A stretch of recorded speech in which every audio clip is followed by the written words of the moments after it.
my sound effects anymore. All right, let's start. Next panel, Neverland.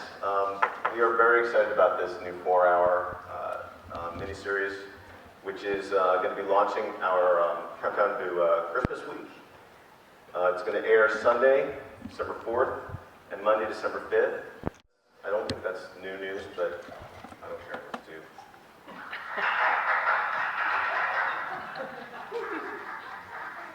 Oh, stop it. Neverland is an origin story, actually. It's about how the characters in J.M. Barrie's classic became those characters. And it was written and directed by Nick Willing, who you may know from our Tin Men, our most successful miniseries ever, as well as he was the writer and director of Alice. So it's an amazing, sweeping, epic adventure. We're very, very excited about it. And it's going to launch Christmas week. So let me bring out our cast. Please welcome Reese Evans, Anna Friel, and Charlie Rowe.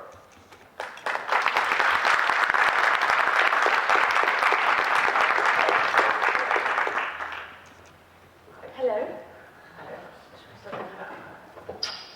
Charlie. So welcome, you guys. I think before we get to questions, let's watch some footage, actually.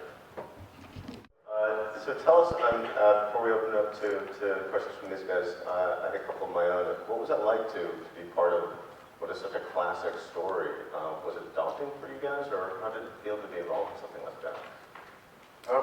It wasn't daunting. I mean, what's daunting is, I guess, that everyone knows the story of Peter Pan. And what was appealing, I guess, for all three of us, that this goes a long way, if not all the way, to explain how Peter Pan becomes Peter Pan, how he acquires these magical powers, and how Captain Hook loses his hand. Mm-hmm. I have a 6-year-old daughter, and she just went, "Mummy, there's no way you can't go to Neverland."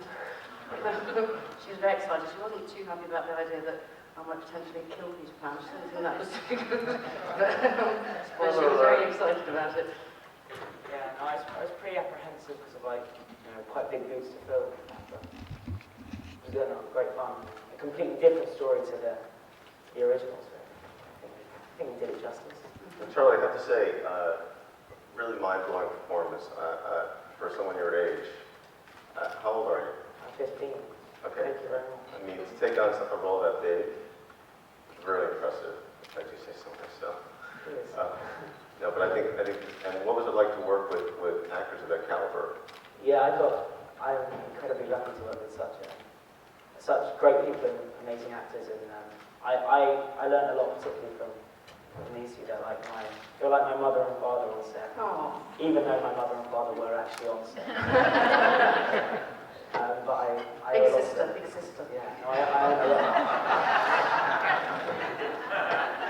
I learned a lot from them. Thank you. Oh, you're an absolute pleasure. I think you've got a very bright star on the horizon sitting right next to you. Yay. And Anna, was that role, I mean, the role of pirate queen, as it were, I mean, was it as fun as it looked? Oh, it was great fun. I just loved the costumes. And also to play Paddy. And decided to make it Irish, to do something different with the accent. And Nick, our director and writer, was just a joy to work with. We did, I think it was about 3.5, 4 months shoot, and never once did he complain of tiredness, and he kept the energy on the set all the time. It was great fun. Although we worked with a lot of green became our least favourite colour by the end of it. It was like, oh, another green screen. But the effects are looking amazing. I've not seen it done to that degree. Cool. Yeah. It was nice to use the imagination. We had these big boards that Nick would show us every day and say, this green screen is going to look like this. The whole imagination, suspending disbelief was a good challenge. Yeah. And Nick sort of said at the beginning of the shoot, he was like, we're going to end exactly 7 on our last day. And after 54 days of filming, we ended at 2 minutes to 7. And I was just like the icing on the cake. That was awesome. I was so jealous of your flying. I always wanted to fly. Yeah, no, it hurts a lot. You should be jealous. Reese, you have a very interesting character, actually, because your character really has to kind of navigate from being a good guy to a bad guy, back again. What was that like? Well, I mean, it was thrilling, and that's the beauty of a mini-series, is that in a film you wouldn't have the time that a mini-series offers to explore such complexities. And it is a real kind of roller coaster, moral roller coaster for Hook. So, you know, thank you for giving us time to do that. That was nothing. My pleasure. Should we open up to questions? Okay. Hey guys. We've seen kind of a resurgence of fairy tales in movies and television lately. You know, the 2 Snow White films that are coming out and multiple shows. Why do you feel that's happening now, and do you feel that there are certain projects that have happened lately that have kind of paved the way for this?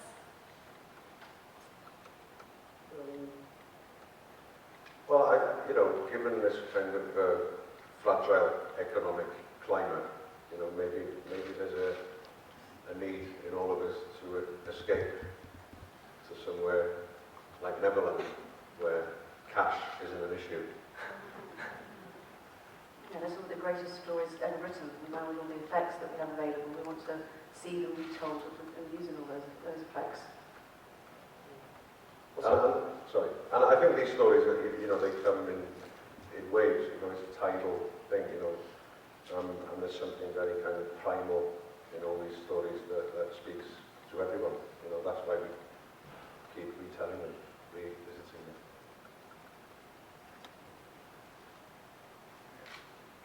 Reese, mostly directed to you, but and Charlotte can answer too. You've played a somewhat wide variety of characters in various movies.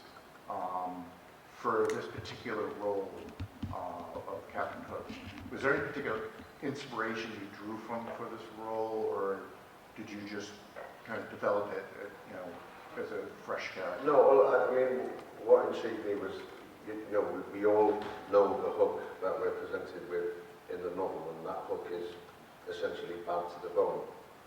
And I wanted to kind of explore a journey, you know, how would a man become that bad? What would it take for a man to shed pretty much all his moral fibre? And what happens to the mind when it's offered eternal life? Does it corrupt or does it illuminate? And in Hook's case, it corrupts, but it also liberates him from a very kind of stifled and repressed Edwardian England. Bonnie liberates him completely sexually, which wouldn't have been the case in Edwardian England. Men were scared of women and women were scared of men. So it's a kind of double-edged sword, you know. And it's an interesting question, you know. What's the price of liberty, you know? So that was all very kind of interesting. Right. And it's an interesting surrogate father-son relationship that you have Yeah. with Peter that kind of pays the price for that. Yeah, and that kind of changes, you know, that's the kind of moral dynamic, I guess, in the whole thing, is our relationship. And as as Peter becomes better, Hook becomes worse. Right. You know, I think it's very moving, that whole dynamic. It really is. Any questions?